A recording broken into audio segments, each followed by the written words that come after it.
அண்மையில் தாவேகாவில் இணைந்த நாஞ்சில் சம்பத்திற்கு பரப்புரை செயலாளர் பதவி கொடுக்கப்பட்டுள்ளது.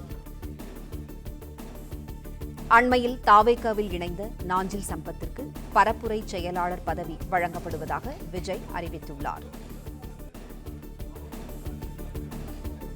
தாவேகாவில் இணைந்த நாஞ்சில் சம்பத்திற்கு பரப்புரை செயலாளர் பதவி வழங்கப்படுவதாக தாவேகா தலைவர் விஜய் அறிவித்துள்ளார்.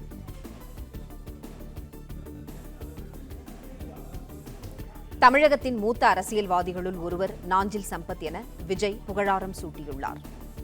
தாவேகாவில் இணைந்த நாஞ்சில் சம்பத்திற்கு பரப்புரை செயலாளர் பதவி கொடுக்கப்படுவதாக தாவேகா தலைவர் விஜய் அறிவித்துள்ளார்.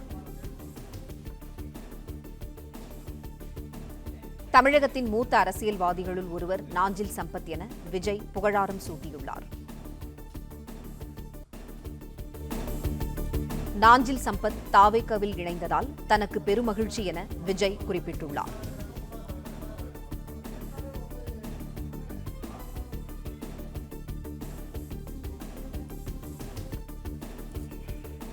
அண்மையில் தாவேகாவில் இணைந்த நாஞ்சில் சம்பத்திற்கு பரப்புரை செயலாளர் பதவி வழங்கப்படுவதாக விஜய் தெரிவித்துள்ளார். செய்தியாளர் மாணிக்கம் இணைப்பில் இருக்கிறார். மாணிக்கம், வணக்கம். நாஞ்சில் சம்பத்திற்கு தாவேகாவில் பதவி கொடுக்கப்பட்டுள்ளது, விவரங்களை சொல்லுங்க. நேற்றைய தினம் தமிழ்நாட்டில் சிறந்த பேச்சாளராக அறியப்படக்கூடிய நாஞ்சில் சம்பத் தன்னை தாவேகாவில் இணைத்துக் கொண்டிருந்தார். விஜயை சந்தித்து நேற்று அவர் தன்னை கட்சியில் இணைத்துக் கொண்டதற்கு பிறகாக இன்றைய தினம் அவருக்கான பொறுப்பு என்ன என்ற அறிவிப்பை கட்சியினுடைய தலைவர் விஜய் அறிவிப்பாக வெளியிட்டிருக்கிறார்.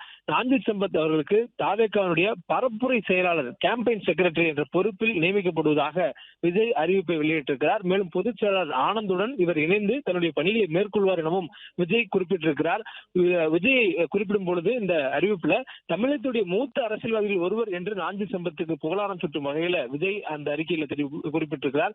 மேலும் நாஞ்சில் சம்பத் அவர்களை சிறந்த பேச்சாளர் எனவும் அனைவரிடத்திலும் இனிமையாக பழகக்கூடியவர் எனவும் அண்ணன் திரு நாஞ்சில் சம்பத் என குறிப்பிட்டு அவருக்கு இந்த அறிவிப்பை கொடுத்திருக்கிறார்.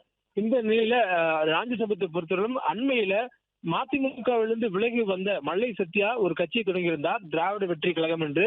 அந்த கட்சியினுடைய பெயரை அறிவிக்கக்கூடிய நிகழ்ச்சி மேடைகள்ல மல்லை சத்யாவுடன் ஒன்றாக உடன் நின்றவர், அந்த பெயர் பலகையை திறந்து வைத்தது ஒருவராக இருந்தவர் நாஞ்சில் சம்பத். ஆனால் அவர் அந்த கட்சியை விட்டுவிட்டு தாவேகாவில் இணைவதற்கான காரணம் என்ன என்பதெல்லாம் நேற்றைய தினமே விளக்கியிருந்தார். இந்த சூழலில் எந்த கட்சியிலிருந்தும் தான் மாறவில்லை, தன்னை தாவேகாவில் இணைத்துக் கொள்வதாக தெரிவித்த சூழல்ல தற்பொழுது அவருக்கு பொறுப்பும் வழங்கி விஜய் அறிவிப்பு வெளியிட்டிருக்கிறார்.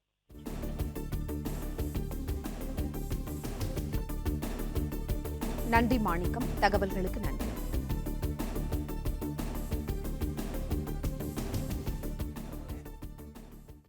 பிளே ஸ்டோர் மற்றும் ஆப் ஸ்டோரில் இருந்து பாலிமர் செயலியை QR கோடு மூலம் பதிவிறக்கம் செய்யுங்கள். செய்திகளை உடனுக்குடன் பெறுங்கள்.